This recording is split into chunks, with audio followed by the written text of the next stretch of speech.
Now we turn to the coronavirus pandemic and President Biden's chief medical advisor, Dr. Anthony Fauci. Good morning, Dr. Fauci. Good morning, John. Good to be with you. It's good to be with you. The new guidance on masks is confusing people a little because 2 weeks ago, the CDC said that people who had been vaccinated were safer while wearing masks. Now there's new guidance. What changed in that period? Well, what's happened, there's been an accumulation of data, John, showing in the real world effectiveness of the vaccines. It is even better than in the clinical trials, well over 90% protecting you against disease, number one. Number two, a number of papers have come out in the past couple of weeks showing that the vaccine protects even against the variants that are circulating. And thirdly, we're seeing that it is very unlikely that a vaccinated person, even if there's a breakthrough infection, would transmit it to someone else. So the accumulation of all of those scientific facts, information, and evidence brought the CDC to make that decision to say, now, when you're vaccinated, you don't need to wear a mask, not only outdoors, but you don't need to wear it indoors. So on that third point, let me ask you this. If I have no symptoms and I have been vaccinated, but I'm infected, what's the difference between that and if I have no symptoms and am infected but have not been vaccinated? Good question, John. And what the issue is that the level of virus in your nasopharynx, which is correlated with whether or not you were going to transmit it to someone else, is considerably lower. So even though there are breakthrough infections with vaccinated people, almost always the people are asymptomatic, and the level of virus is so low it makes it extremely unlikely, not impossible, but very, very low likelihood that they're going to transmit it. Whereas when people who are getting infected, who are without symptoms, who are not vaccinated, generally the titer or the level of virus, relatively speaking, is higher than in the vaccinated individuals. A lot of people have heard about the Yankees. 8 members of the club have tested positive, but it seems to bear out what you're saying, which is most of them have no symptoms, and what you seem to be saying is they have no symptoms and we don't need to worry about them spreading because they've all been vaccinated. Well, yeah, I mean, it's not going to be absolute zero, but the likelihood, John, of their spreading is really very, very low. And that's one of the reasons why they're even talking about, if you are vaccinated, that you're going to cut down on the testing of individuals, because even if they test positive, the likelihood of their transmitting to someone else is really very, very low. So if a person is deciding whether or not to get vaccinated, they have to keep in mind whether it's going to keep them healthy, but based on these new findings, it would suggest they also have an opportunity, if vaccinated, to knock off or block their ability to transmit it to other people. So does it increase the public health good of getting the vaccination or make that clearer based on these new findings? Man.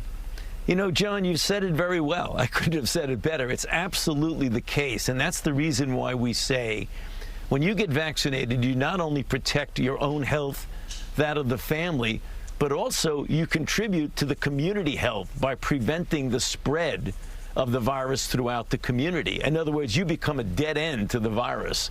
And when there are a lot of dead ends around, the virus is not going to go anywhere. And that's when you get a point that you have a markedly diminished rate of infection in the community. And that's exactly the reason, and you said it very well, of why we encourage people and want people to get vaccinated. The more people you get vaccinated, the safer the entire community is.